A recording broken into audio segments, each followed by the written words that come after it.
ঘূর্ণিঝড় রেমালের প্রভাবে দক্ষিণ চট্টগ্রামের সাতকানিয়ায় বিদ্যুৎ সরবরাহ ব্যবস্থা লণ্ডভণ্ড হয়ে গেছে। ক্ষতি হয়েছে সঞ্চালন লাইনের। গত রবিবার সন্ধ্যা থেকে শুরু হওয়া বৃষ্টি ও দমকা হাওয়া চলে সোমবার রাত পর্যন্ত।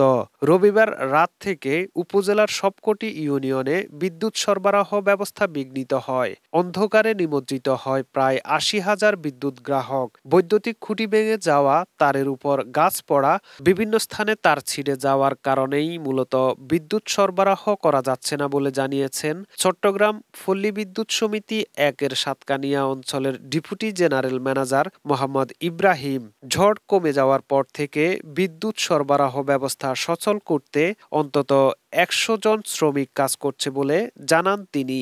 সূত্র জানায়, উপজেলার প্রায় অসংখ্য স্থানে বিদ্যুতের লাইন ক্ষতিগ্রস্ত হয়।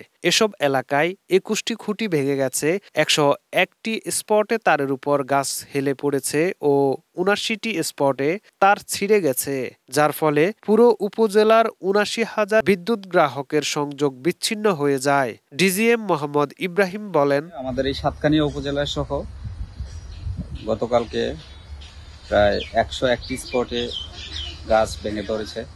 প্রায় আমাদের ৮৯টি স্পটে তার ছিঁড়ে গেছে। আমাদের প্রায় ২১টি বৈদ্যুতিক পোল বিভিন্ন সাইজের যা ভেঙে পড়েছে এবং হেলে পড়েছে।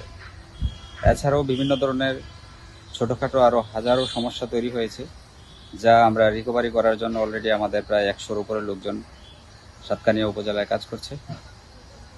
আমি আশা করছি আজকের ভিতরে আমরা প্রায় 80% গ্রাহককে বিদ্যুৎ দিয়ে দিব। আর 100% চেষ্টা করব, তবে 80% গ্রাহক হয়তো বা পাবে, আর 20% বাকি থাকতে পারে। আমরা চেষ্টা করব রাত 10টার ভিতরে সবাইকে দেওয়ার জন্য। এই কারণে আমি সাতকানিয়া উপজেলার সব গ্রাহকদের কাছে আবেদন করছি যেন একটু ধৈর্য ধারণ করে। আমরা সবাই কাজ করছি এবং আপনার বাড়ির আশেপাশে কারো যদি কেউ দেখতে পান যে তার ছিঁড়ে পড়ে আছে, আপনারা কেউ তারে হাত দিবেন না।